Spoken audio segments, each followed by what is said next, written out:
It's just like 5 That's people. okay. I mean, if anybody just not taking here, it's the last couple minutes Well, of see, our this doesn't preview. Oh, I didn't. All you people they always stay in the same spots and they have a permanent. If you like me, former. I think I've spent like $150 on a seat at my house here. $125 for my dog. We'll stay a couple days. How's she doing, by the way? Oh, yeah. She got her cabins delivered finally on Wednesday, and they wouldn't put her to the door. She called me panicking. She's like, "Oh, I can't get through the door." So we rushed over and took the door off and then took them out of the box because the delivery guy's not like allowed to take them out of the box, or it's like a liability at that point meetings that we were able to get them in just barely. Otherwise, we might have had to cut a bigger hole in it. So, you know, in my Wall Street house, I have a lazy Susan. It's 36 inches. They brought it to me. They actually do the yeah, because the big one is 36 inches, but it's bigger than that. Because the wheel is 36 inches. Yeah, she had a big enough window, it would have worked. I have one window. I have one window that got more conflict with a 30-inch window. That was it. That was all the same. So I think it was, yeah. Well, she had nightmares about the not getting her door for weeks, and I was like, it's gonna be fine. And then the door that I was like, can't do it. And she's like, no.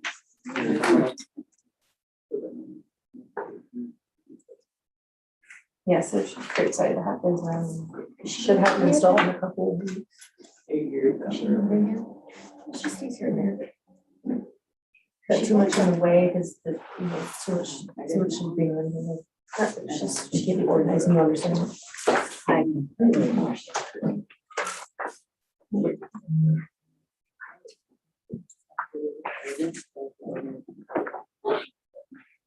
Yes. Sure. Selective chair. Yeah. Okay. Thank you. Are we ready to start? Absolutely. Sure. Okay. There's a call to order for the Historic Preservation Review Commission regular meeting of September 20th, 2022. Could we have a roll call?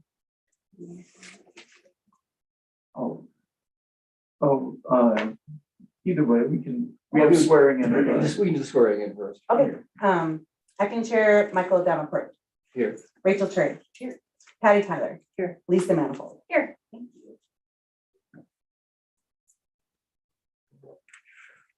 Okay. Hi. Go ahead. Go ahead. Swearing of the. All right. Shannon, I'm going to go ahead. If you would raise your right hand and repeat after me. I, Shannon, can you pronounce your last name for me, please? Glazer. Thank you. Yeah. I, Shannon Glazer, do solemnly declare I, Shannon Glazer, do solemnly declare and affirm that I will support and affirm that I will support and uphold the Constitution of the United States, and uphold the Constitution of the United States, the Constitution and laws of the state of Colorado, the Constitution and the laws of the state of Colorado, and the laws and ordinances of the city of Idaho Springs, and the laws and ordinances of the city of Idaho Springs, and that I will faithfully perform the duties and that I will faithfully perform the duties of Historic Preservation Review Commission Board Member of Historic Preservation Review Commission Board Member for the city of Idaho Springs, for the city of Idaho Springs, upon which I'm about to enter. upon which I am about to enter. Great. And can you state your address for the record, please? My home address, yes, 2219 Minor Street. My mailing address is PO Box 1080. Great. Thank you. Welcome.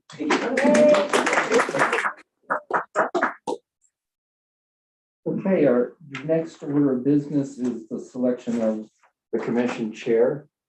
I'll mention that I'm willing to continue until one of the other members is ready to be chair. So I'll just let you know that in advance as we discuss this item.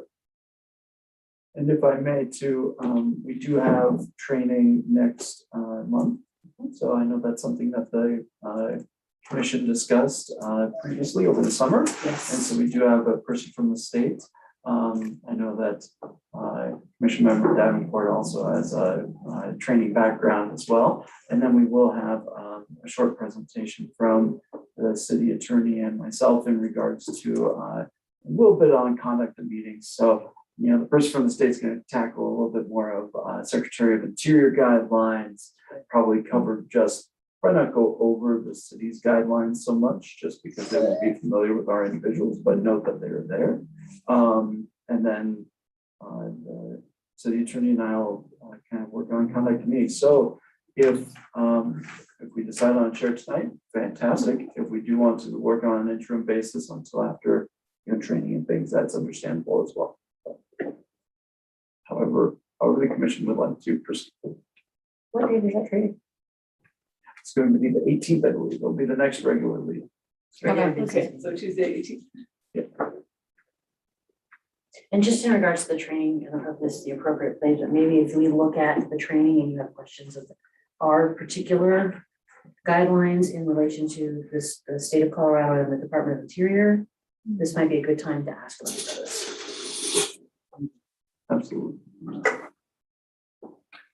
Okay, so regarding the chairperson, are there any nominations?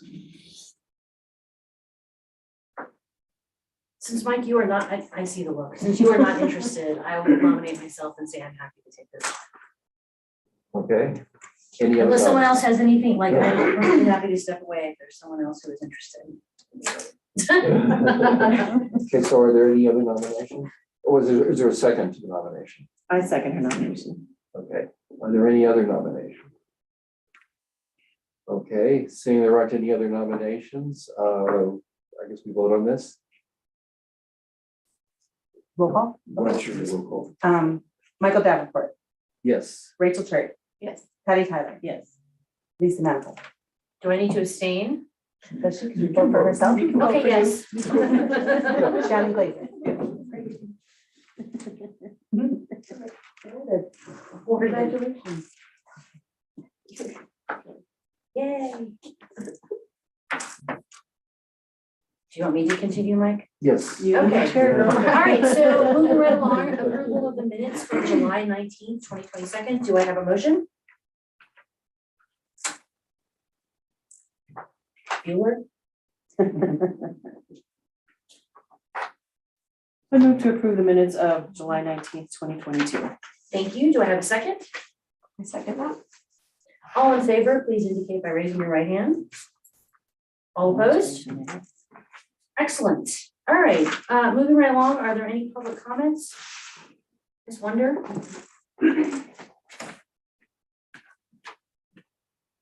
No, nobody has signed up. Anybody online? Double check.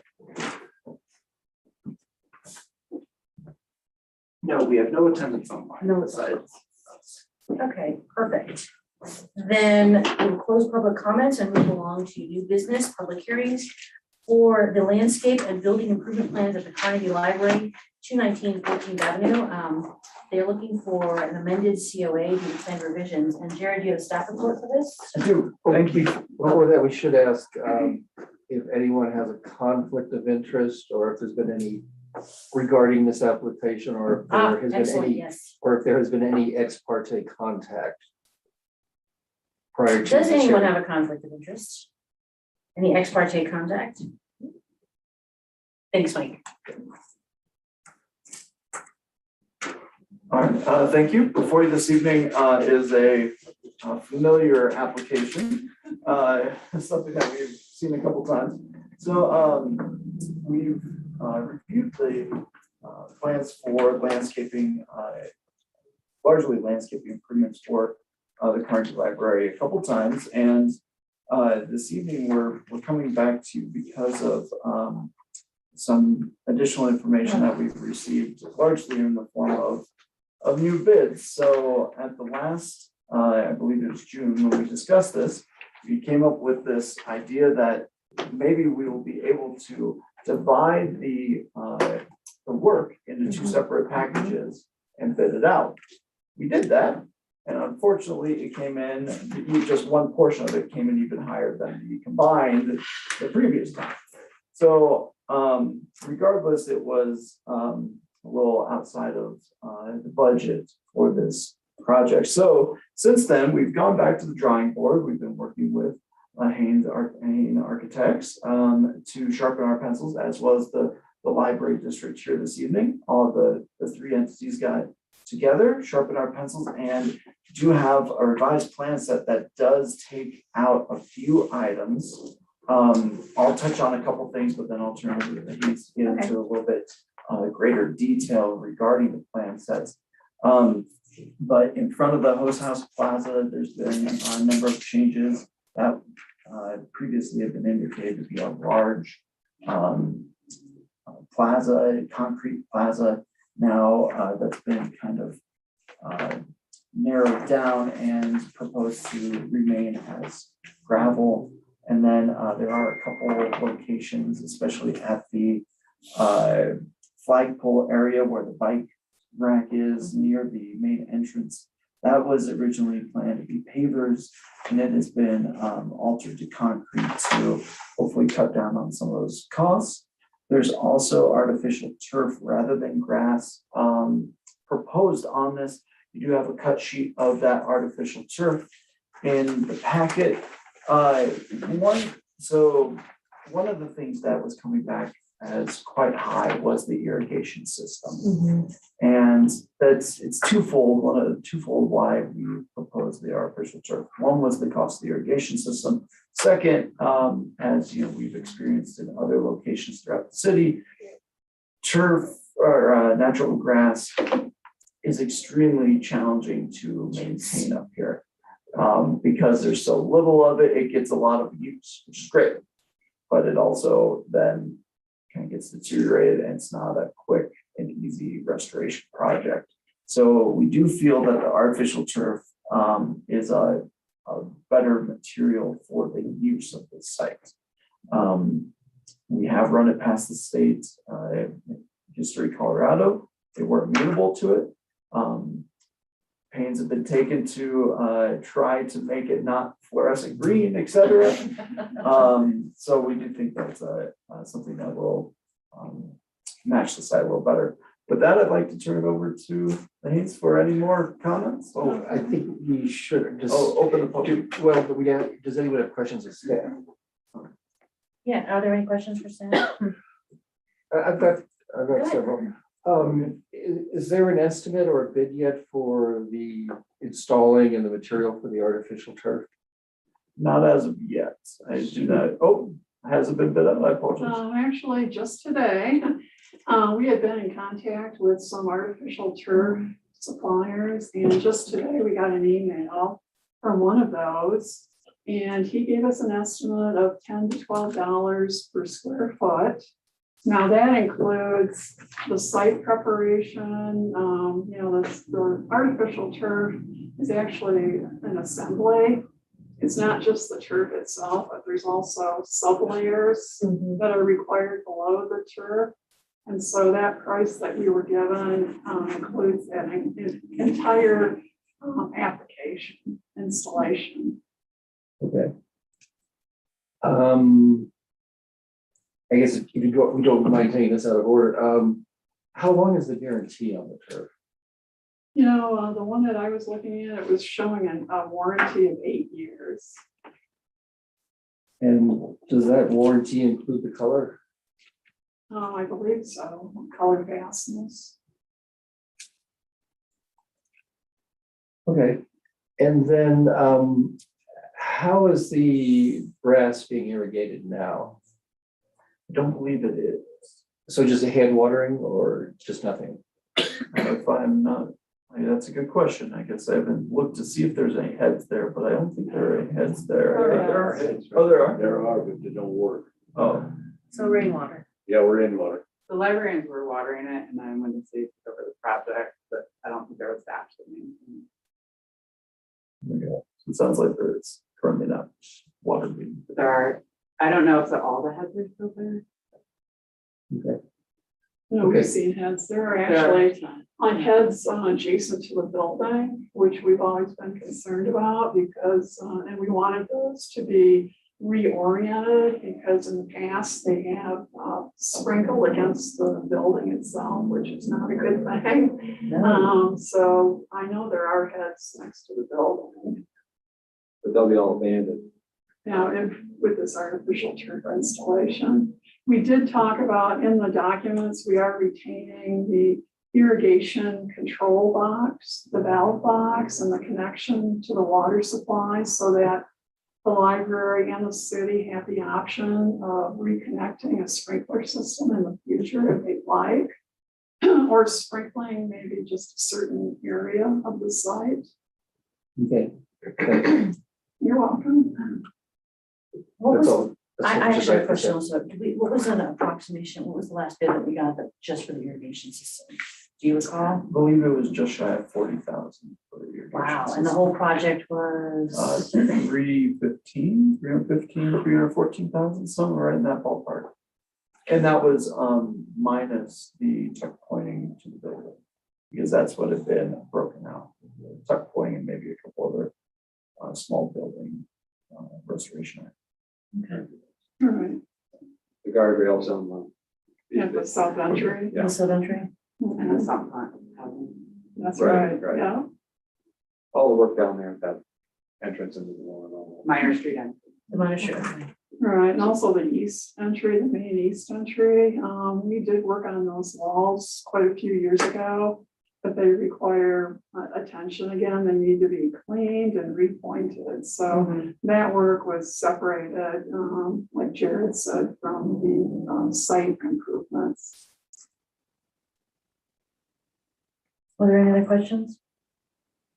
For staff? Okay, is this discussion? We should probably open the public hearing next. And then if the architects have any comments as well that they'd like. Okay, so any public comment first? Well, public comment usually is after the applicant So speaks. applicant, then public comment, Applicants and anyone who wants to speak in favor of the proposal. then opposing the proposal? Yeah, well, anyone who basically hears on behalf of the applicant, they should have the opportunity to go first. And then we have the opportunity again to ask questions. And then it opens to the public, first for and then against. Okay, so applicant next. And yes, anyone on behalf of the applicant. So Libby, are you here on behalf of the applicant? I think you probably want to hear from Haynes. Okay. Yeah. Chris, why don't you come on up, you and Tim, if you would, please? Thank you. Oh, I got, And give your name and. sure. Sure. Yeah, hi. Hi. I'm Chris Haynes with Haynes Architects. My address is 3723 Summit Lane in Evergreen, Colorado. Mailing address P.O. Box 3250. Thank you. Maybe introduce both of you. I'm Tim Hain, and my address are the same as Chris's. Great, thank you. You know, I brought a set of our previous documents, just so you guys could see what, you know, kind of compare, because I know you've looked at these before, but it's been a while. So I just brought this set, so you could see what we're planning on doing.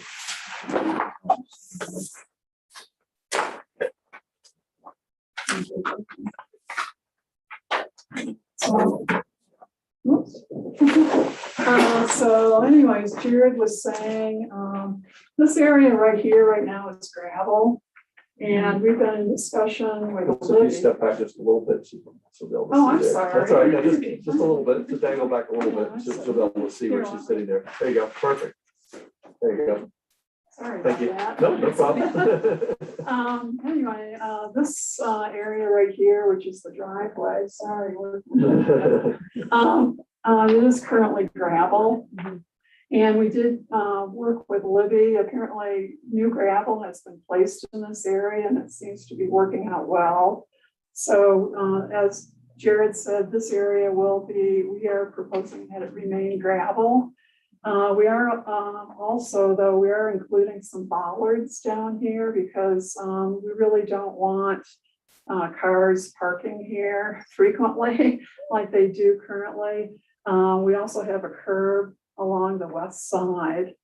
And then, as And far Chris, as, if I may, those will be removable bollards, am I right? that's Yes. correct. So like for a special event, a vehicle could go up there if permitted. Right, Right, Thank that's you. correct.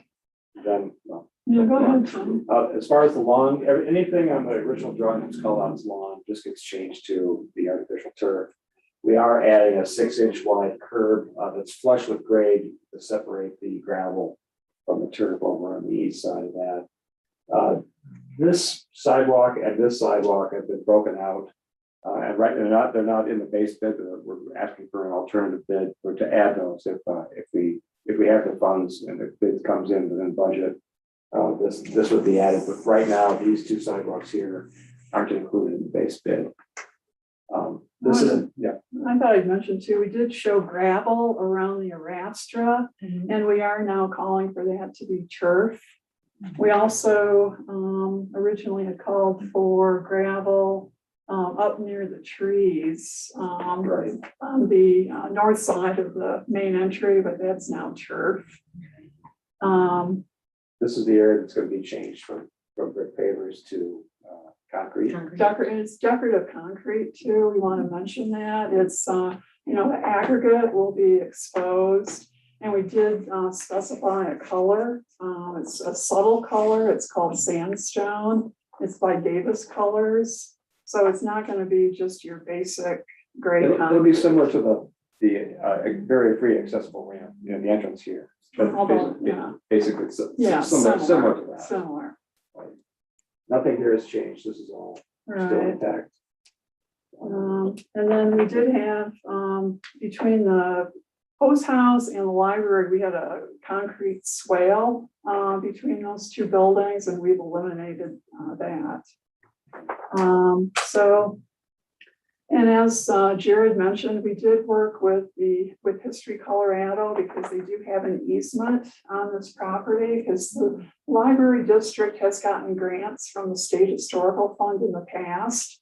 So anything that we propose needs to be reviewed and approved by History Colorado. So we did submit all of the proposed changes to them, and it has been approved. Does that include an archaeologist on site to monitor as stuff's being put in? Well, you know what, we do have a note on our drawings that is required by History Colorado. And when we start digging, we do need to have an archaeologist. Which is something we need to keep in mind. Yeah, so.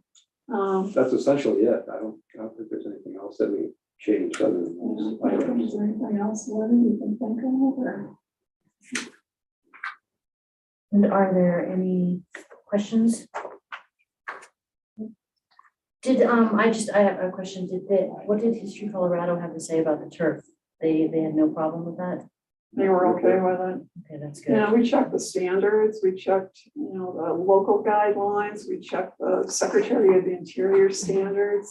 There's no mention of grass versus turf. And, we brought it up with Corbin, with History Colorado, and he had no issue with it. That's good. If I'm not mistaken, I think he was he a little interested in making sure that their color wasn't vibrant green? I think that was his only comment, and I think what was proposed, certainly met that. Yeah, in fact, he came to Idaho Springs one weekend with his family, and he saw the playground behind Carlson School, and he made the comment that, it was very bright green, but we're not, proposing that color. Are there any examples, existing places with this material either here or nearby? Well, you could go to Carlson Elementary and look at the church there. No, but of this. Of I'm this sure, color. I'm sure the vendor can give us the Yeah. addresses. Yeah, You can go look at, but nothing that you know of. no. This material. In fact, what's interesting too, what brought up some of this artificial turf discussion is that one of the city council people, That'd be Kate. yeah, We didn't she know actually was advocating for artificial turf. She was concerned about, this project not coming in within the bid. And she was suggesting artificial turf, and she has it at her house. In fact, she was gonna send us some photos, but I haven't seen any. This material or just, she has artificial turf or does she have this material? Well, you know, it's just artificial turf, Michael, but it seems that I've done some research on artificial turf, and it seems that all of the manufacturers that I've been in touch with, they all offer basically the same, you know, different, some with thatch with the brown, some all green. I don't know exactly what she has in her yard though. It's pretty realistic, the newer stuff. It's I better think, than it used to be. you know, and I also think that, you know, with just the water issues that we have now, water shortages, that, you know, maybe it's a good idea to provide artificial turf. So what is the care and maintenance of it? You know, I've heard that you don't have to worry about, I guess there is actually drainage underneath the turf. And speaking with the city council person, I guess it's pretty easy to clean up. You know, dog droppings and that sort of thing. We've had no personal experience with, you know, maintaining artificial turf, but she claims that, you know, it's easy. I mean, you know, even with a real lawn, you know, there's a lot of maintenance issues too. Right. You know, Way more. yeah. Are there any further questions? Thank you, guys. Appreciate that. Sure, you're welcome.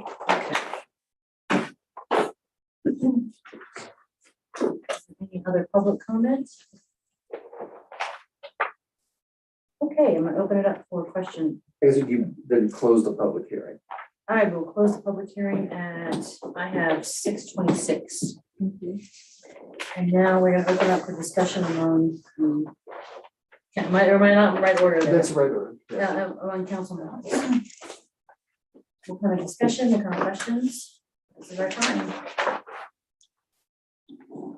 I do have a concern about it changing the appearance. How's that? Well, without being able to see an actual sample of it or an installation of it, I mean, any installations I've seen recently, they still are, it's noticeable from a fairly good distance that it's artificial.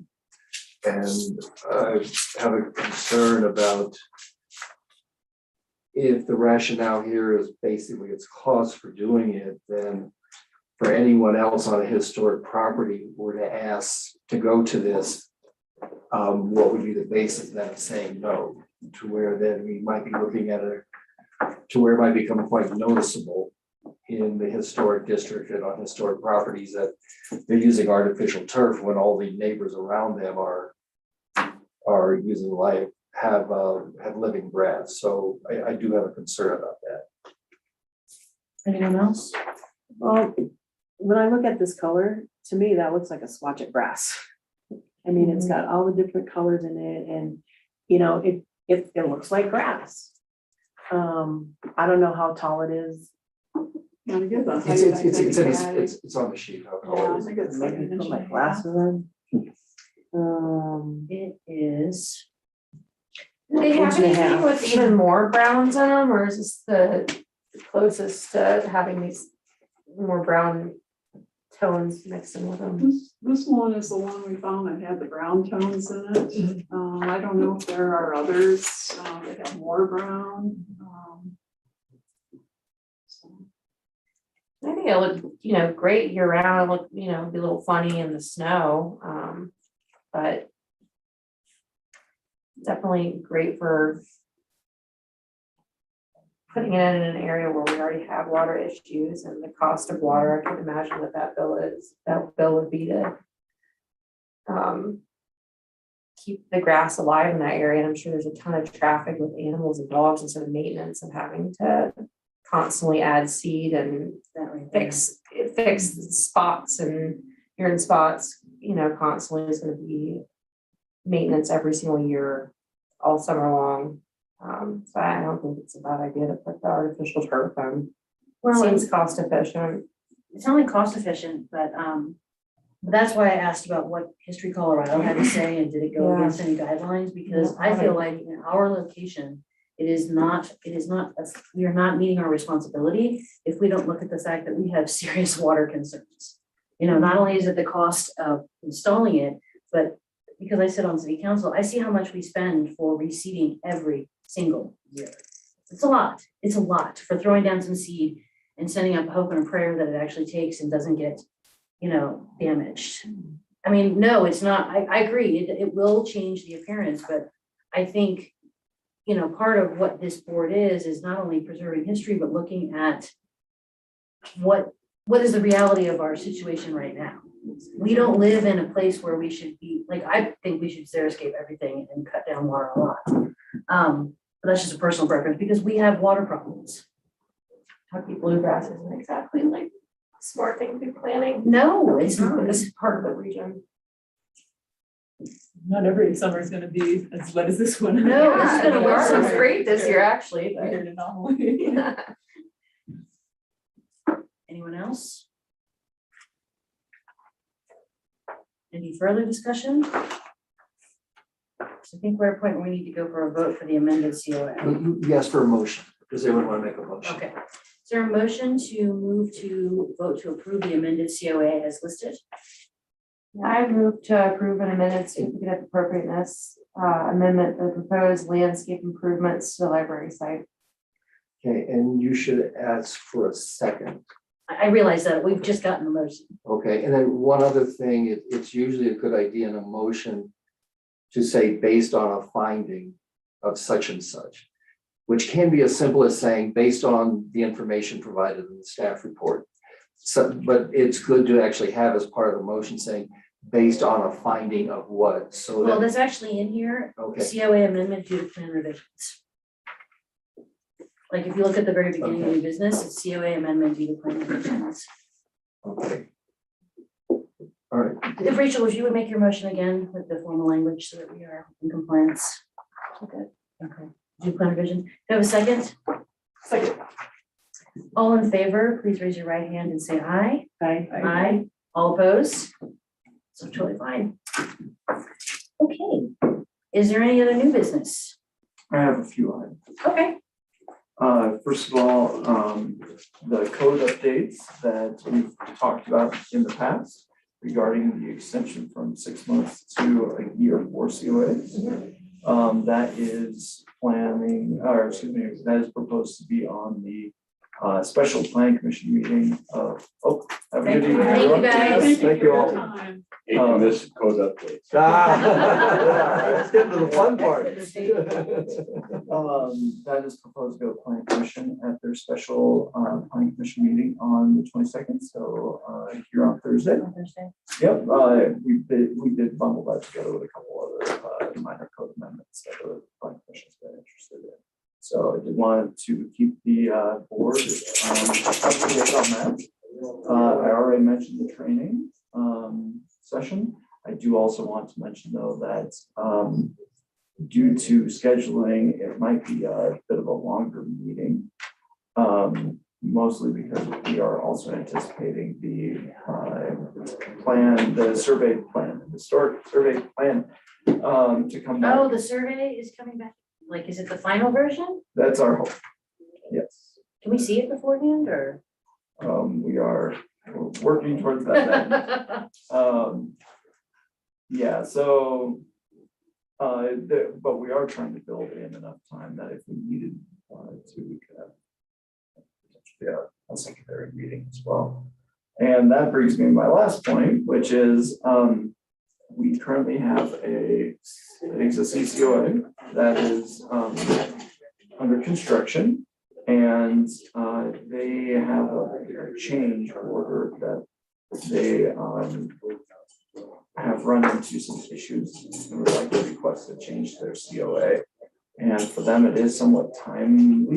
So the request I have for the HPRC is, would you be amenable to having a special HPRC meeting in 2 weeks? Which would be October. apologize, I think it's the 4th. October 4th. I normally don't like to make a habit of having special meetings. We try to get things on the regular schedule. I think that'll work for me. And so there'll be enough time to do public notice? If I run out there tonight and Yes. put a sign on the ground, then there will be. Okay, for the 14 days. I gotta walk past on the way home, so. So my goal is, if amenable, I will run out there and pull the sign out of the library, doctor it, and put it in the ground. I know. Not ideal, definitely. Yeah, but if it's a time, like, I don't mind as long as it's good with the committee, if it is a time frame, because good Lord, trying to get anything done. I understand that, and we're coming up to the point where you're not gonna be able to do a lot of work. Like, they probably have October, Yeah, they've already got the contractors lined up on site. but no, but I'm also thinking about weather, like, if we get any kind of weather, that if it's outdoor work, that's gonna make it really difficult Yeah. too. But I'm with you, I would not like to get into the habit of every 2 weeks. Yeah, and it's kind of funny, it's a bit of a boomer bust, right? We didn't have a meeting for Like 4 months in the months. spring, and now we're definitely meeting our minimum of 4 meetings over the course of the year that were mandated through to be a certified local government. So, How do we all feel about an October 4th meeting? I'm probably okay, but I'll have to check when I get home on my schedule. Like for a 6 o'clock meeting, I should be available. And it's still 6 o'clock? that's what I would propose anyway, unless we deem otherwise. Okay, can I amend and say, are we all still good with the 6 o'clock meeting, since we do have some new members? We used to be 5 o'clock. Used to be 5:15, Yeah. so that 6 it is gave, definitely better. 6 is better, yeah, okay. it gave people a little bit of time to get home. Yeah, And we good with the four. contemplated either 5:30 or 6, and it ultimately came down currently to a 6 o'clock. And so we've been running that on a trial basis, but as Chairman Apple mentioned, happy to amend if needed, so. No, I would prefer to stay at 6. Yeah. Okay, and so one last question, how long do you anticipate we should schedule for our meeting on the 18th with training? 2 hours? I'm thinking so, just because if we do have that review of the survey plan as well, that the combination of those two might take a bit of time. It might. So would that be, and I think last time Carmen did the training, I think she took about an hour. So she'll be doing something briefer or? hopefully, no guarantees as of yet. Okay. I also haven't got a estimated timeframe from the state either yet, so don't know exactly on that. But we will try to corral everybody into a narrower time slot. I will reiterate, if you have questions, how to make ours, if you have questions about any kind of ambiguity or concerns on our design guidelines in relation to District Colorado or Secretary of Interior, please look them over. Or let us know too. Yes. If you get a question beforehand, before a meeting, or during a meeting, but it's easier for me to do a touch of research. If you have questions beforehand, I'm always happy to, to look things up and provide any assistance I can. Okay. One other thought is that you could, as a commission, decide to start a little earlier. If it's a longer meeting, they're concerned about that. If it works for all the commission members on this particular night, we do that with work sessions and Work city council- sessions, yeah, work sessions, occasionally in city council. Stacey, do you have conflicts that are? Shannon. I'm so sorry. Probably Yeah, that's 5:30 is, 5:30 is about the earliest I could do. Okay, What about you, Mike? Mike, I should be able, I think so. I don't think we could go any earlier than 5:30. Yeah, I'll have to check and see what I've got scheduled already for that day. I think I do have something at 3 or 4 o'clock, in which case, if that is the case, then I probably would not be able to get here until late. On the 18th? No, I'm sorry, I think the 4th. On the 4th. So Oh, no, the the 4th, the the 4th is 18th 6 o'clock. The 18th should be fine, because I don't think I've got anything scheduled out that far. Yeah, maybe 5:30 on the 18th, Okay. so that we give everyone plenty of time. and Jared, you mentioned earlier about the code change working its way through the process. I think at some point it would be a good idea to talk about other possible code changes. Because something we had discussed in the past is that between the municipal code, the design guidelines, and the application documents, or the application form that's given out, they do say different things. And one of the things, if nothing else, would be to get those two all aligned the That's right, we same did. way. Okay.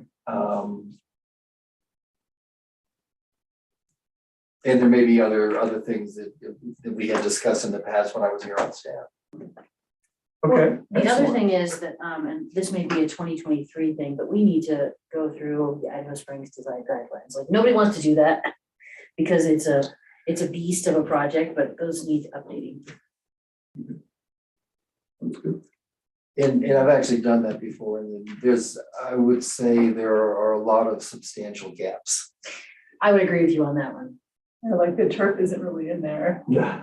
But you know, Landscaping in general is a little bit of a void in the Yeah. guidelines. But it is in the documentation supporting the Secretary of Interior standards, it is there, Okay, even though it's not here locally. And our guidelines, basically, when referring to the Secretary of Interior standards, only refer to buildings. They don't refer to the site.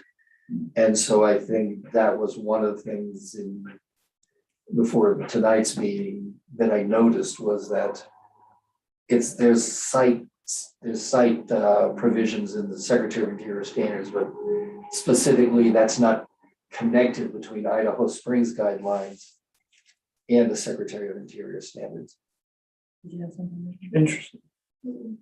I do think though that looking at our guidelines, given our own environmental concerns, is important. So, like, I realize this is a soapbox for me, but you know, water is a problem. It's that simple. So yes, we have historical standards, but if we're taking away from people's drinking water to make sure we have lawn, I have a big problem with that. So Well, maybe there's a means of, in the guidelines, differentiating out certain criteria that you could meet in order to allow for it. or allow for turf or other alternates, you know, how to use xeriscape in a way that still honors the historical look. Because 150 years ago, they didn't necessarily have grass here. That was not their concern. It was dirt or chicken. It was dirt and chickens and goats and, you know. So I feel like we have some leeway with that. And there are hybrid seeds that are basically, that still have durability, but are drought resistant. So that's something probably worth looking into. But I again have a Planted problem, drought resistant every year in my yard. but I have a problem with that too, because I look at that as potentially onerous when I look at how much the city is spending just to keep one park going. You know, like I bristle every time I see those seating bills, so. Well, granted, I'm at a lower elevation where I live, but I've not had to water my yard in 20 years because 20 years ago I went to all xeriscape. And somewhat unusual, I specifically look for plants so that it actually looks green and lush, which is one of the problems with most xeriscape lawns is they look brown They do. year round.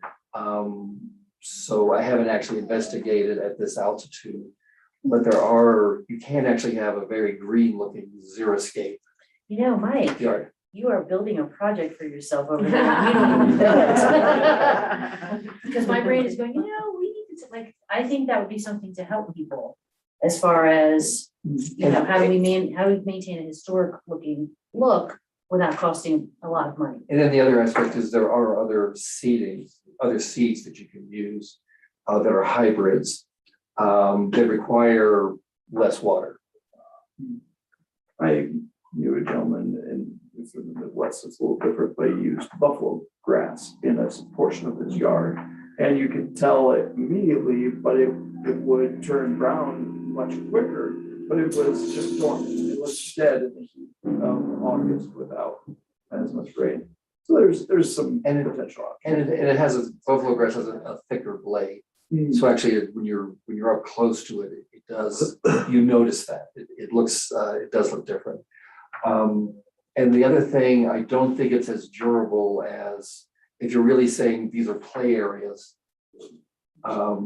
it's not as durable as what you get with bluegrass. I mean, that's why one of the main reasons people use bluegrass is because of its durability to foot traffic. Yeah, but I also think from a historic standpoint, like grass is not a thing here, you know, At all. like chickens, horses, cows, if you had your own panning thing, like to me, that could, Blueberry bushes and raspberry, I guess, like wild a raspberry kitchen bushes. garden, an urban Yeah. garden, that to me would be more historically accurate because people here were much more sustenance. And there's not a lot of land, so you squeezed every inch of your land, you know, for your sustenance. So I think we have some leeway on requiring people to have lawns. So the other part of the principal historic district does not have much in the way of lawn to begin with because of buildings fronting onto the street. Now, of course, we do have locations outside of the district, outside the National Historic District. We're also going to be looking at the potential for doing more survey work in the future to add more. So, there aren't a lot of sites right now, but there may be in the future. So I think this will be a bigger conversation. And separate from the design guidelines, unless you've changed it in the past year, there's actually very little about landscaping in the municipal code. That's also true. Which was one of the things that was also talked about in the past about that's maybe something to visit in the municipal code as a separate matter.